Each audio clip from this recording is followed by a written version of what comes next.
със съдействието на Екватор.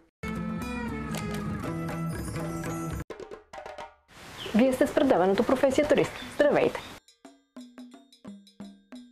Екзотиката в Занзибар не е само на плажа. Излизаме извън високите стени на хотела, за да се разходим до близкото село. Това не е третокласен път, а главната улица. Тук са и местните барове, магазини и ресторанти. По принцип, Стоунтаун е мястото, където се намират най-добрите и качествени магазини на острова. Но в курортните селища има пазари, осеяни с малки магазини, където можете да си купите местните сувенири и дрехи.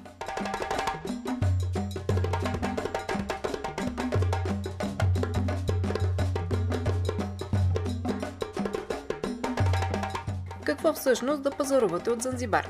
Подправките и чаят са традиционни тук и има огромно разнообразие. Можете да си вземете и сапуни и масла с аромат на ванилия, карамфил и иланг. Шаловете ще пленят всяка жена. Дори и да не носите, с прекрасните си цветове и материя, те просто ви подканят да си купите за спомен. Дървените сувенири, статуетки и картини са на изключително добри цени и също са добра покупка. Известен като остров Спайс заради подправките, красивият остров Занзибар предлага не само бели пясъци и кокосови палми, а и богата култура и история. Това съчетание прави Занзибар предпочитана дестинация за туризъм и за мечтана почивка. На острова се говори предимно суахили. Южните и източните части са населявани от хора, говорещи банту, известни като хадимо. На места можете да чуете и арабски, но рядко. Иначе спокойно се разбирате на английски или руски. Дори вече знаете няколко български думи. А вие със сигурност ще научите две неща. Джамбо, което означава здравей, и хакуна матата, няма и грижи. И тук наистина животът тече безгрижно и спокойно. Местните не си дават зор за нищо, ако мога така да се изразя. За тях времето е спряло, а това, че си поръчал кафето преди час, няма никакво значение. Но точно в това е чарът на Занзибар – хакуна матата. Занзибар е полуавтономна част на Танзания в Източна Африка.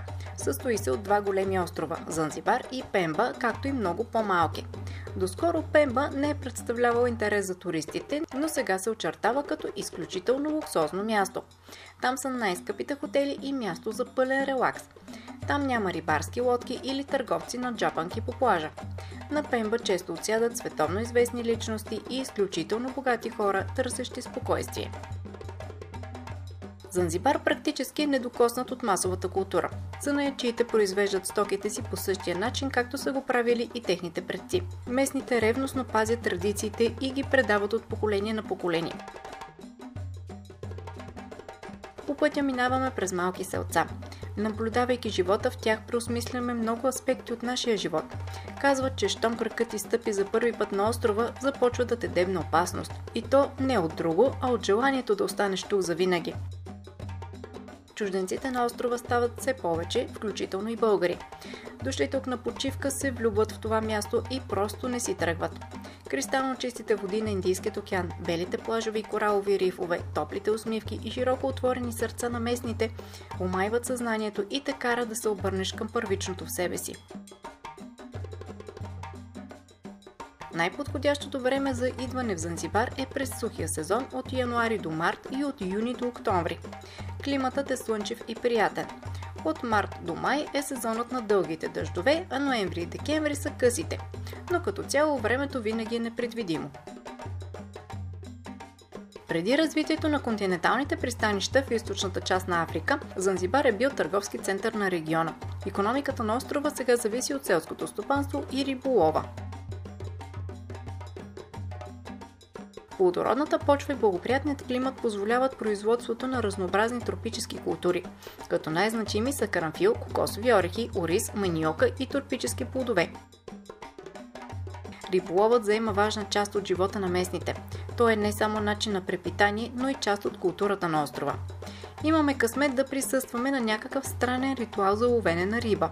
Обясняват ни, че се прави само от жени, които навлизат във водата с тънки мрежи и хващат малки рибки. През цялото време те пеят и весело се смеят. Снимаме ги отдалеч, защото не ни позволиха да се приближим и да разберем малко повече за този интересен обичай.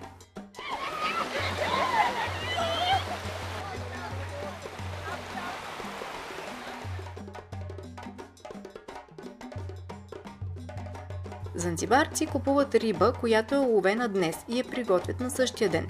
Прибавят и свежи подправки, което придава неповторим вкус на ястието. Това е част от магията на местната кухня.